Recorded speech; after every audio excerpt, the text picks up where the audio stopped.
یہاں ضمن نے کویشچن کیا تھا تو میں آپ کو بھی عرض کر دیتا ہوں کہ یہ جو مینا، عرفات اور مزدلفہ، کیا یہ مکے کی حدود میں شامل ہیں یا الگ ایریا کہلائیں گے؟ یہ کویشچن ہے، اور یہ کویشچن اس لیے کیا جاتا ہے کہ فرض کر لیں کہ آپ کا اسٹے مکے کے اندر بشمول عزیزیہ 13 دن کا ہے مثال کے طور پر، تو جب آدمی کسی شہر میں پہنچ کے 15 دن سے کم ٹھہرنے کی نیت کرتا ہے تو وہ مسافر ہوتا ہے۔ اب اگر مینا، عرفات، مزدلفہ اس میں شامل نہ ہوں تو آپ مسافر ہیں، اور اگر اس میں شامل کر لیں تو ان کے دن ملا کر 15 دن سے زیادہ ہو جائیں گے تو آپ ہو گئے مقیم۔ اب فرق کیا پڑے گا؟ اگر مسافر ہیں تو آپ پہ نہ عید واجب، نہ جمعہ واجب، نہ جماعت واجب، آپ اکیلے بھی پڑھ سکتے ہیں۔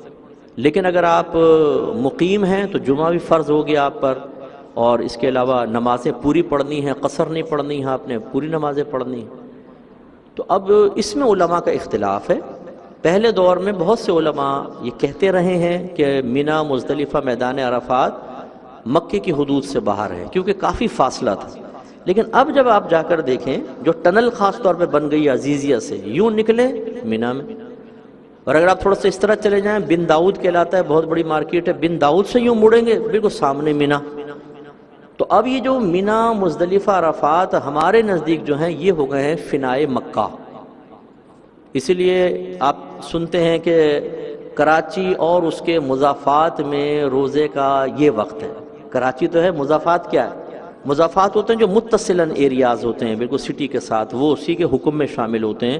اس لیے ہم تو اسی پر فتویٰ دینا پسند کرتے ہیں کہ اب یہ مکے کی حدود میں ہی شامل ہیں یا مکے کے حکم میں شامل ہیں، لہٰذا ان کے ایام اور مکے کے ایام ملا کر دیکھے جائیں۔ اگر 15 دن یا اس سے زیادہ بن رہے ہیں تو آپ کو نماز پوری پڑھنی ہے، جمعہ بھی آپ پر فرض ہوگا، اور اگر دیگر شرائط پائے جائیں تو قربانی بھی عید الاضحیٰ والی واجب ہوگی۔ لیکن اگر آپ اس سے کم دن پاتے ہیں تو پھر آپ مسافر ہیں، پھر وہ عید الاضحیٰ والی قربانی بھی واجب نہیں، جمعہ بھی آپ پہ فرض نہیں، آپ صرف ظہر اور قصر نماز ادا کریں گے۔ ایک کویشچن اور کیا گیا تھا، ایک صاحب نے پوچھا تھا کہ میدان عرفات میں سنا ہے کہ ظہر اور عصر کو بھی ملا کر پڑھا جاتا ہے، تو یہ ہم پڑھ سکتے ہیں کہ نہیں؟ دیکھیں، امام اعظم ابو حنیفہ رضی اللہ تعالی عنہ کے نزدیک میدان عرفات میں ظہر اور عصر کو ملانے کی شرط حاکم اسلام کی موجودگی ہے۔ اگر حاکم اسلام موجود ہو اور وہ نماز پڑھائے تو وہ ظہر اور عصر کو ملا کر پڑھائے گا۔ اب چونکہ یہ شرائط وہاں نہیں پائی جاتی تو ظہر اپنے وقت میں پڑھیں گے اور عصر کو اپنے وقت میں علیحدہ وقت میں ہی پڑھنا ہوگا۔